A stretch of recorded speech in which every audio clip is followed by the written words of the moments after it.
Era em uma região como esta que há milhares de anos, várias comunidades e grupos compartilharam o hábito de erguer edificações utilizando conchas e pequenos fragmentos da fauna e flora da região litorânea. Somente aqui, na Baía da Babitonga, onde nos encontramos agora, temos centenas delas. Essas elevações também contêm ossos de mamíferos, equipamentos primitivos de pesca, inúmeros sepultamentos e até objetos de arte, se configurando num verdadeiro e complexo arquivo pré-histórico.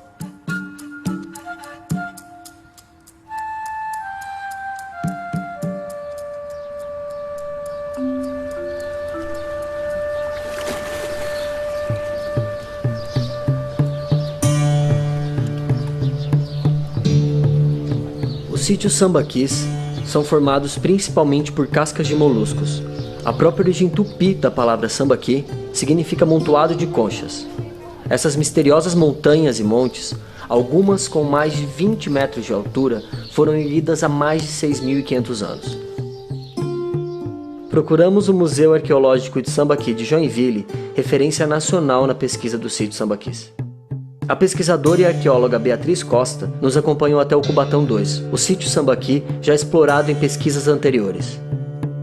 A verdade é que a gente não sabe muita coisa deles, então tem muita coisa a ser montado como um quebra-cabeça, né? Cada pecinha que a gente vai achando é uma pequena pecinha num quebra-cabeça gigantesco, que é toda uma sociedade que viveu por milhares de anos.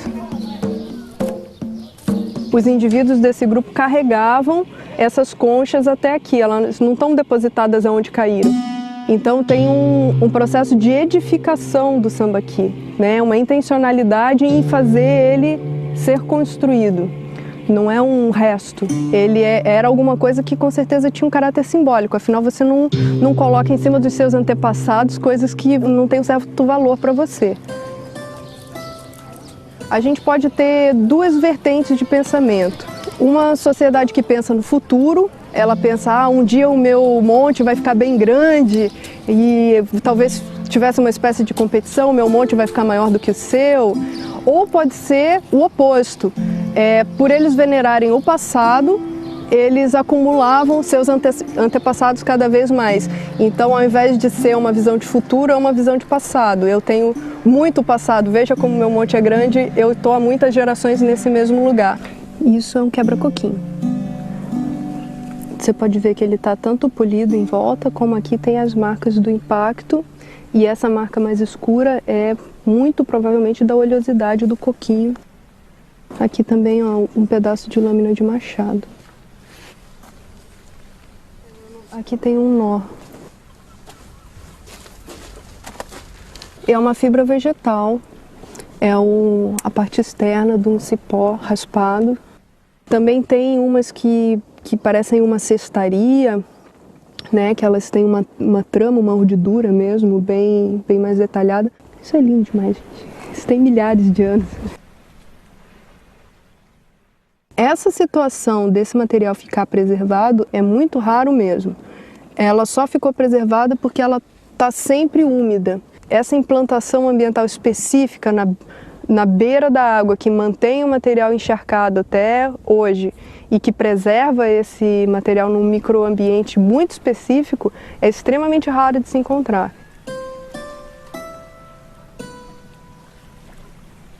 Aqui em cima a gente consegue ver pequenas camadinhas que tem bastante carvão entre elas, são esses pontinhos pretos, né?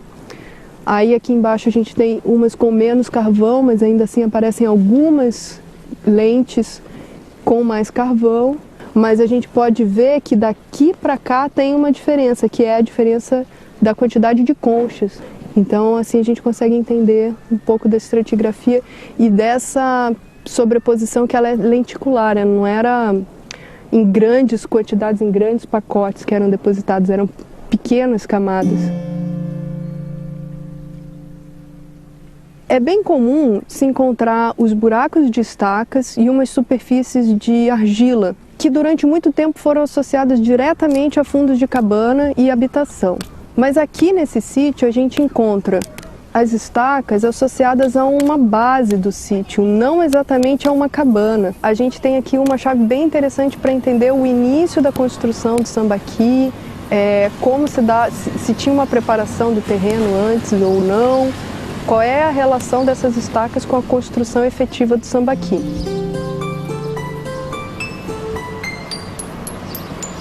Aqui a gente está na foz do rio Cubatão, então ela tem influência da maré, né? É um ambiente estuarino, então quando a maré sobe lá no mar, aqui o nível da água também sobe, então a gente consegue ver as marcas, inclusive, da erosão no sítio desse movimento da subida e descida do nível do mar.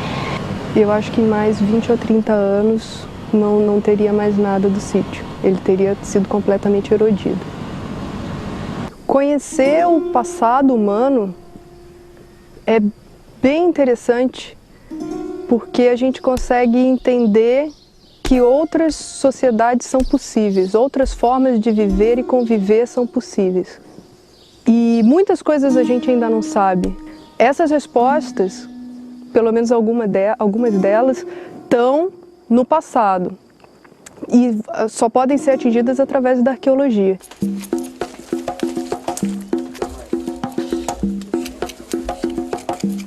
Apesar da escassez dos investimentos nas pesquisas, através de uma parceria entre pesquisadores do museu e projetos acadêmicos em arqueologia, um importante sítio vem sendo estudado. Este é o primeiro sítio com concha em abrigo encontrado no litoral catarinense. Chamado de Casa de Pedra, o sítio está sendo estudado em pesquisa liderada pelas arqueólogas Johnny Bandeira e Maria Cristina Alves. Maria nos falou um pouco do andamento do trabalho realizado aqui. O que nós estamos chamando de sambaqui? Uma plataforma de concha, um piso de concha depositado por grupos, por humanos, quer dizer, é um depósito cultural. Então, isto é sambaqui, pensando assim no que é o sentido clássico do sambaqui.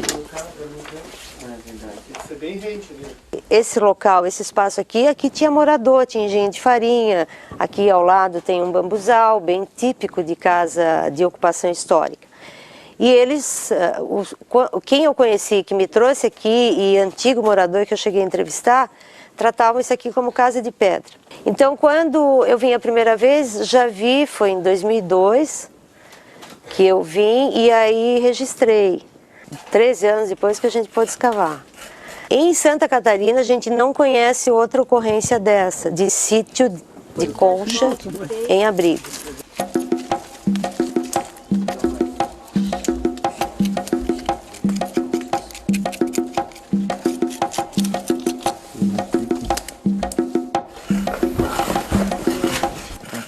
Aqui agora o pessoal está dando continuidade na escavação, né? Todo o material que é retirado das quadrículas, né? A gente deposita nos baldes e depois isso vai para a peneira, né? Que é o que o pessoal está fazendo lá. A gente está descendo em camadas de 5 centímetros e todo o sítio vai ser escavado na mesma proporção, o processo da decapagem que a gente fala, né? Segue a sequência da numeração, registra na ficha de controle.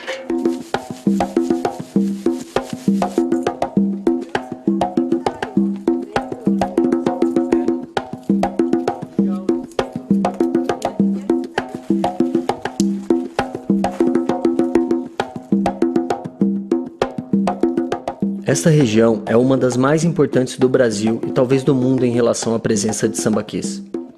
Em seu espaço urbano, Joinville abriga cerca de 42 sítios arqueológicos.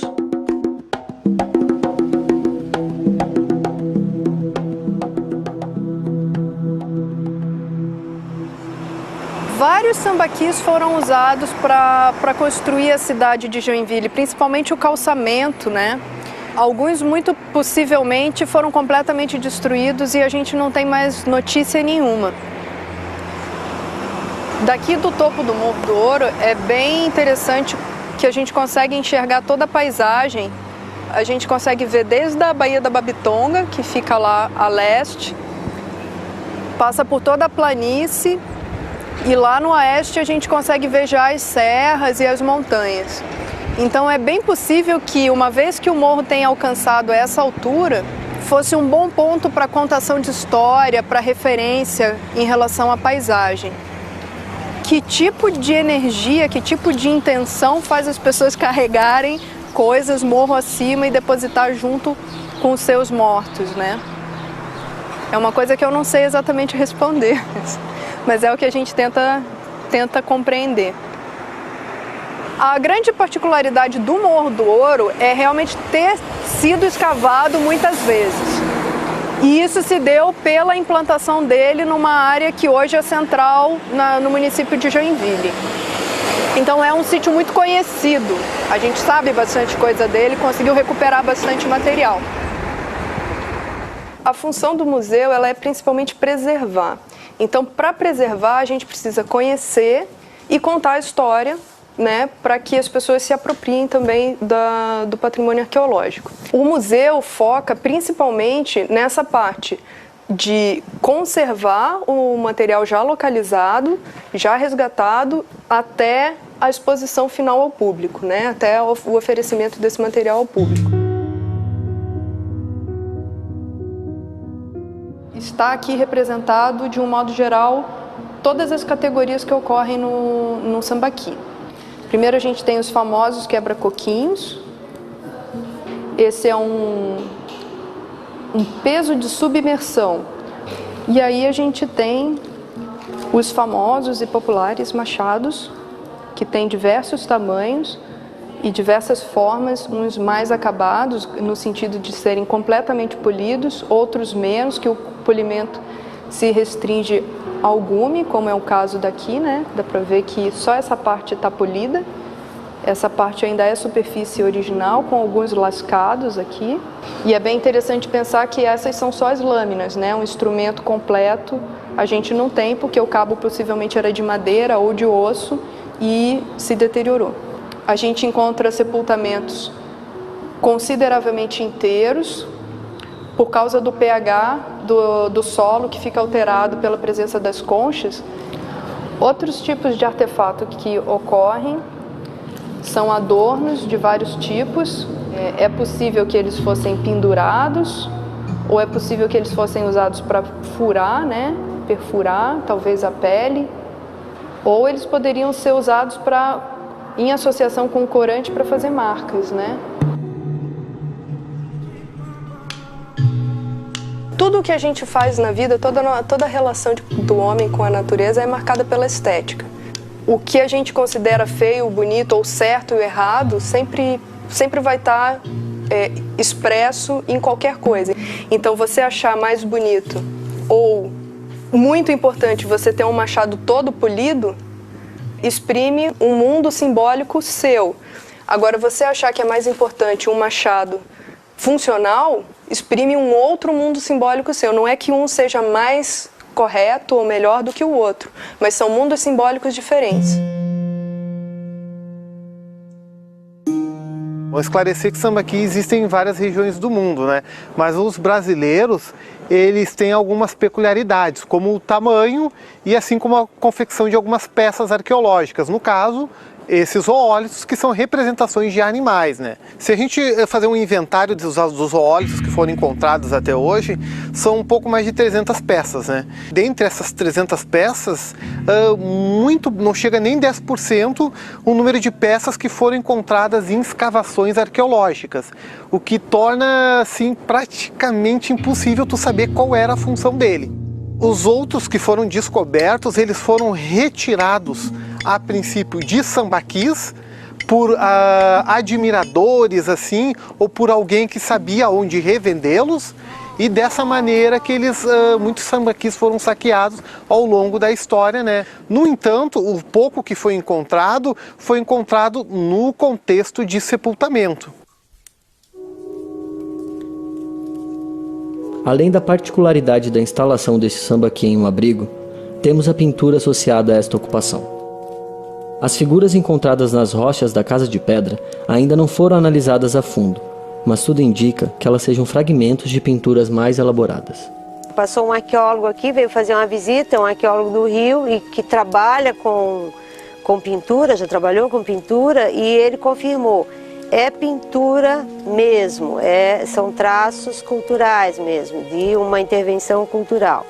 Isso é absolutamente inédito em Santa Catarina. A gente não tem registro de pintura em rocha em Santa Catarina. Então a gente tem um sambaqui em abrigo, que a datação está dando 6.000 anos quase, e ainda por cima tem pintura. A pintura a gente não sabe até que ponto ela está associada com esses grupos construtores de sambaquis. O provável é que a gente tenha uma segunda população pré-histórica, não, a gente usa o termo pré-colonial, que tem vestígios dessa população que não é de sambaqui, mas é uma população, um grupo que já produz vasilhames em cerâmica. São 2 sítios que tem cerâmica desse grupo, que é um grupo G. Como nós temos sítio G nas 2 extremidades da costa, pode ser que essa pintura esteja associada com essa população. Quando a gente pensa no currículo escolar, o conhecimento da arqueologia ela entra em 2 momentos. Lá no 6º ano, quando começa a tratar da linha do tempo, processo histórico, conceito de história, você lida um pouco com essa longa duração do tempo, né? Os primórdios da humanidade e tal.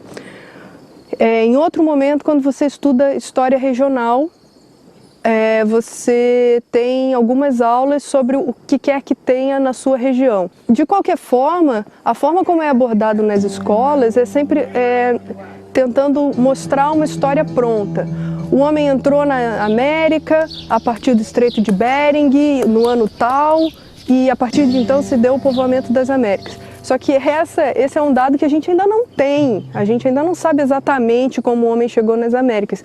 Então, na minha opinião, o melhor a se fazer seria mostrar os dados que a gente tem esses sítios X, Y e Z com as datas tal, e não sabemos como eles chegaram aqui nesse período. Seria o melhor a fazer até para estimular as crianças a crescerem entendendo que as respostas não estão todas prontas ainda, que elas ainda precisam continuar pesquisando. Quando a gente pensa em que contribuição que o estudo da arqueologia pode ter para a sociedade atual, a gente tem que pensar o que é arqueologia, né? A arqueologia não é procurar artefato, não é procurar uma peça importante. A arqueologia é compreender as pessoas, compreender a sociedade. No caso, as sociedades passadas. E quem não precisa de compreensão, né? A gente sempre precisa ser compreendido. É difícil imaginar como eles eram de carne e osso, né? A gente tem uma reconstituição facial lá no Museu do Sambaqui, mas como seria o comportamento deles? A gente não consegue dizer muita coisa, mas dá para dizer algumas coisas que eles não são. Então, por exemplo, não tem marcas de violência, então não tem fratura de ossos, as poucas que tem são recuperadas. Eu imagino que eles se dessem muito bem, talvez até fossem um povo bem alegre, porque a gente tem algumas coisas estéticas, né, como os zoólitos, os adornos, então isso demonstra um grupo que teria uma atitude positiva, não um grupo com o espírito de guerra, o espírito belicoso. O sambaqui pode representar esse aspecto do povo que não tem medo de demarcar na paisagem o espaço que habita, o seu próprio território. Joinville possui em sua região metropolitana monumentos históricos de valor inestimável. Cotidianamente, a população passa por esses monumentos sem percebê-los ou refletir sobre sua importância. Os 42 sambaquis cadastrados pelo Instituto do Patrimônio Histórico e Artístico Nacional em Joinville correm o risco de desaparecer sem o apoio financeiro necessário para o estudo e preservação. Falta incentivo financeiro, inclusive por parte da iniciativa privada. Isso retrata um trágico panorama nacional. Em toda a região, apenas 20 sambaquis foram parcialmente escavados e estudados, reflexo do descaso com a memória, com a ciência, com a sociedade e sua história. Durante muito tempo, pensou-se que eles eram formados apenas por restos de alimentos, como se fossem depósitos de lixo. Após muita pesquisa e através da curiosidade, da paixão, do trabalho de profissionais de diversas áreas, sabemos que essas edificações são importantes sítios arqueológicos, monumentais cápsulas do tempo erguidas com complexidade, abrigando em seu interior os magníficos vestígios culturais de uma sociedade ancestral.